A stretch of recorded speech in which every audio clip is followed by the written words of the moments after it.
A lower priced Chicago condo may still be a good deal, but before you celebrate the asking price, you need to know whether the discount is coming from the unit, the monthly costs, or a problem inside the building. Hello, I'm AD Anant Deoras, a 14-year Chicago real estate professional with a love of urbanism and a focus on relocation and selling.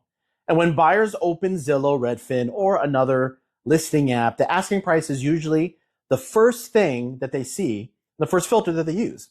That makes sense. But with the Chicago condo, the asking price is only the starting point. Your actual monthly housing costs may include the mortgage, property taxes, association assessment, insurance, and parking. The lower priced condo will usually still cost less than the higher priced condo. So I'm not going to manufacture some extreme comparison just to make a point.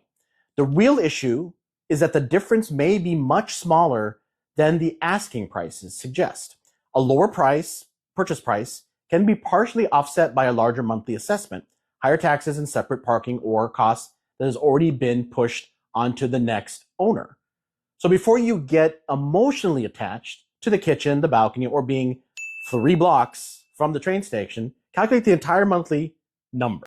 The HOA assessments is usually where buyers make the fastest judgment. They see a building charging $800 a month and say no. Then they find another condo charging $300 and assume that that building is automatically better value. But those numbers may be paying for completely different things. The higher assessment might include water, heat, internet, staff, common insurance, and more building maintenance, and the lower assessment may cover very little, leaving the owner to pay more expenses separately. That still does not mean that the higher HOA is better. Some buildings simply cost more to operate because they have elevators, staff, parking, garages, and expensive common amenities. The point is to compare whether you receive and what type of building you are buying into. Do not reject a condo only because the assessment looks higher, and do not trust a low assessment simply because it makes the monthly payment calculator look better.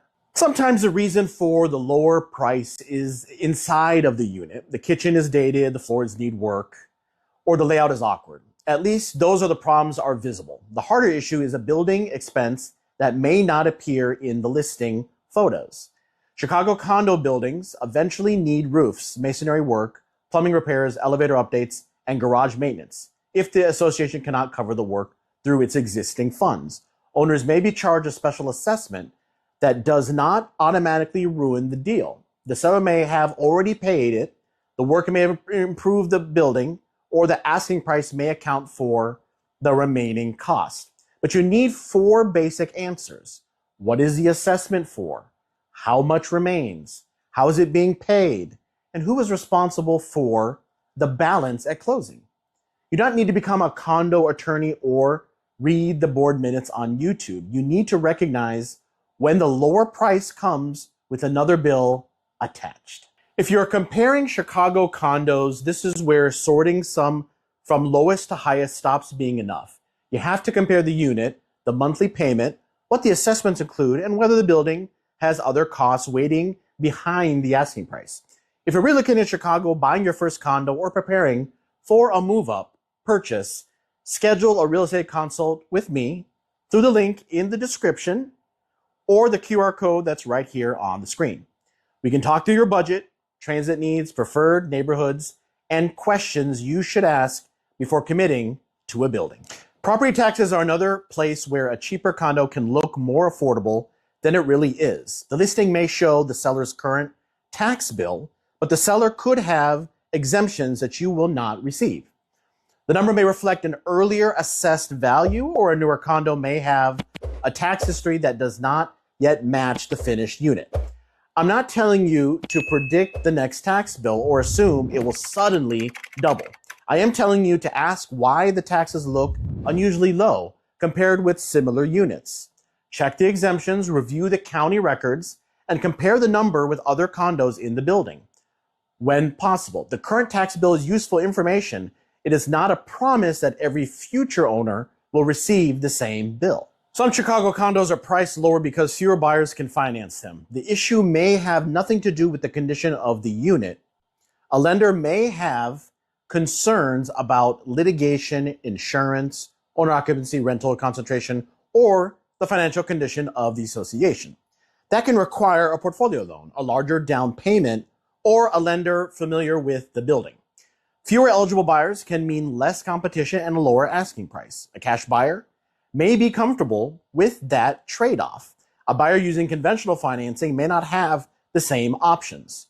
So when a condo appears unusually inexpensive, ask whether the standard financing is available before you assume the price represents a bargain. The condo itself is not the only expense. Location can change the monthly math too.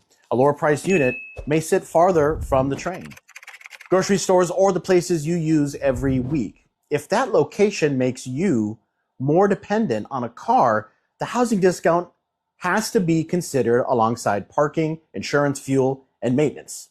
Does that not mean that the more expensive transit-rich condo automatically wins? You have to use the train, bus, access, and nearby amenities enough to justify paying the local premium. The point is to compare the life you are actually planning to live. If your goal is to drive less, ask whether the lower priced condo supports that goal or quietly makes the car more necessary. The final question is whether the reason for the discount will still matter when you become the seller. A high assessment, financing restriction, awkward layout, or major building issue may reduce the price today, but the next buyer may raise the same objections later.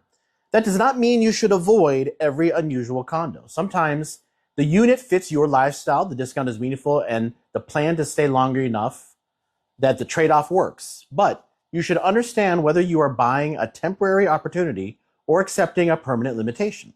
The cheapest condo is not automatically the best value, and the most expensive condo is not automatically the safest purchase. The better choice is the one where the price, monthly costs, building situation, and likely future buyer pool make sense together. So when you see a cheaper Chicago condo, do not assume something is wrong with it. But do not assume you discovered a bargain simply because the asking price is lower. Understand the full monthly cost, what the HOA includes, whether another building expense exists, and whether ordinary financing is available. Then decide whether the discount matches the trade-off you are accepting.